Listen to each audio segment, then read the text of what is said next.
بسم الله الرحمن الرحيم. وقد يكون المبتدأ نكرة إذا تخصصت بوجه ما، مثل ولعبد مؤمن خير من مشرك، وأرجل في الدار أم امرأة، وما أحد خير منك، وشر أحر ذناب، وفي الدار رجل، وسلام عليك. اچھا، ہم نے اس سے پہلے مبتدا کی پہلا حکم بیان کر دیا. آج ہم مبتدا کی دوسری حکم بیان کریں گے. تو دوسرا حکم یہ ہے کہ اصل مبتدا میں یہ ہے کہ وہ معرفہ ہو. اصل مبتدا میں کیا ہے کہ وہ معرفہ ہو، لیکن کبھی کبھی اپنی اصلیت کو چھوڑ کر ناکرہ بھی مبتدا بن سکتا ہے. ناکرہ بھی تو ناکرہ مبتدا کب بنے گا، ان کے لیے کتنے مقامات ہیں، اس کو ہم اس نقشہ سے سمجھیں گے. اچھا، الاسم، اسم یا معرفہ ہوگا یا نکرہ ہوگا، یا معرفہ ہوگا یا معرفہ ہو. اس میں ہماری بحث نہیں، اس لیے کہ مبتدا کے لیے متعین ہے. معرفہ اصل تو یہی ہے کہ معرفہ ہو، مبتدا بنے گا، اس میں ہماری بحث. اچھا، اگر نکرہ ہو پھر دو حال سے حالی نہیں. نکرہ مخصصہ ہوگا یا نکرہ محضہ ہوگا. نکرہ مخصصہ ہوگا یا نکرہ.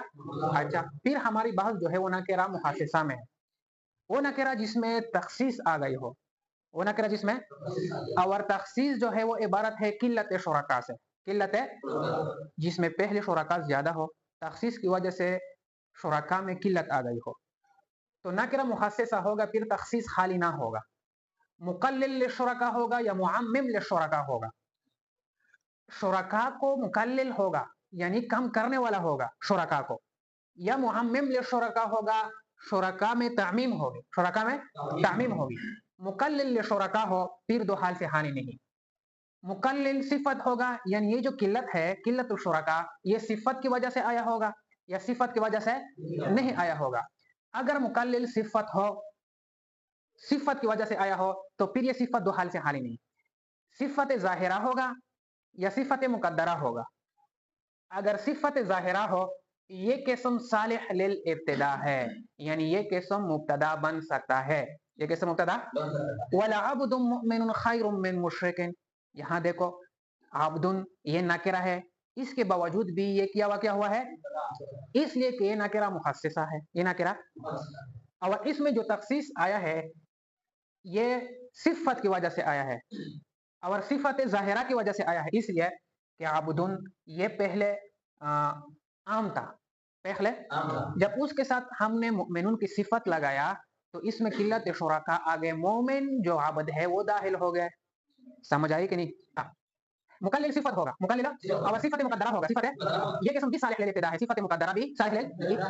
شر احر ذناب، یہاں پر جو شر ہے یہ کیا بن رہا ہے، باوجود یہ کہ یہ کیا ہے، نکرہ ہے. یہ کیا ہے، نکرہ ہے. اس میں جو تخصیص آئی ہے وہ کس وجہ سے آئی ہے، صفت ہے مقدرہ کی وجہ سے آئی ہے، جو کہ عظیم ہے. ای شر عظیم احر ذناب، شر عظیم، کسی بڑی شر نے کتے کو بھونکوایا، شر احر ذناب. اچھا، مقلل صفت نہیں ہوگا، مقلل صفت نہیں ہوگا، صفت کی وجہ سے تخصیص نہیں آئی ہوگی، پھر تین حال سے حالی نہیں. تخصیص علم متکلم کی وجہ سے آیا ہوگا، تخصیص تقدیم احق و تاخیر کی وجہ سے آیا ہوگا، تخصیص نسبت الی المتکلم کی وجہ سے آیا ہوگا. پہلی تخصیص علم متکلم کی وجہ سے آیا ہو. علم یہ قسم صالح للابتدا ہے، یہ قسم بھی مبتدا بن سکتا ہے. رجل فی الدار ام امرأۃ، یہاں پر رجل بنا کرا ہے، امرأۃ بنا کرا ہے، اس کے باوجود بھی مبتدا بنتا ہے. کیوں؟ اس لیے کہ یہاں پر علم متکلم کی وجہ سے کیا آیا ہے، تخصیص آیا ہے. کہ متکلم کی علم میں ہے کہ اس گھر میں یا رجل ہے یا مرأہ ہے، لیکن اس رجل اور مرأہ کے بارے میں مخاطب سے سوال کرتا ہے کہ ان دونوں میں سے کون ہے گھر میں.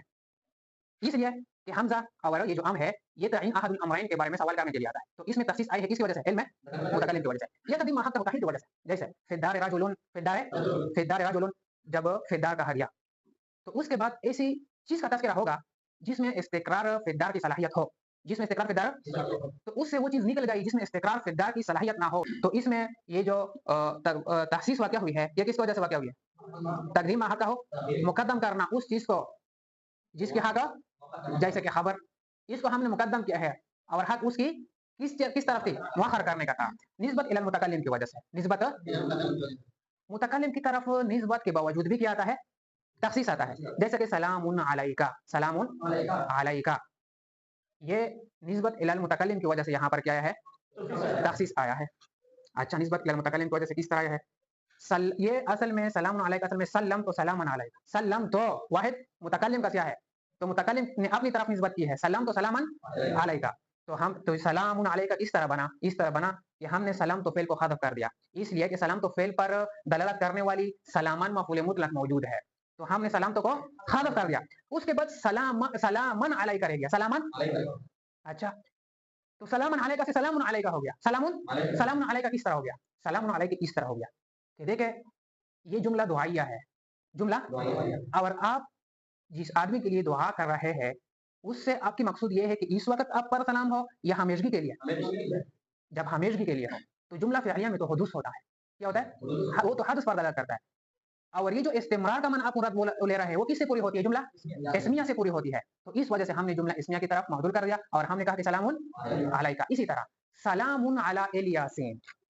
اسی طرح ویل للمطففین، ویل نکرہ ہے کہ نہیں، نکرہ ہے، اسی طرح سلام علی، سلام کیا ہے، نکرہ ہے، اس میں تخصیص کس کی وجہ سے آیا ہے، متکلم کی طرف نسبت کرنے کی وجہ سے آیا ہے، ددریخو پیش ہوسا، اچھا نکرہ محسسہ ہو، مقلل للشرکاء ہو گئے معمم، معمم للشرکاء کا مطلب کہ شرکاء میں تعمیم ہو، عموم ہو، پھر دو حالت خالی نہیں، نکرہ واقع ہوگا کلام مثبت میں، یا نکرہ تحت النفی واقع ہوگا، نکرہ، تو آپ یہ سمجھیں کہ نکرہ جب تحت النفی واقع ہو جائے تو اس سے متکلم کی مقصود عموم ہو، اور اگر نکرہ واقع ہو کلام مثبت میں، کلام مثبت میں، تو یہ عموم کا فائدہ نہیں دیتا، عموم کا فائدہ نہیں دیتا، البتہ متکلم کی جانب سے عموم مقصود ہوگا، متکلم کی جانب سے عموم مقصود ہوگا، تو یہ قسم بھی صالح لے لیتے ہیں، جیسے تمرۃ خیر من جرادۃ، تمرۃ، تو یہ حضرت عمر رضی اللہ تعالی عنہ کا قول ہے،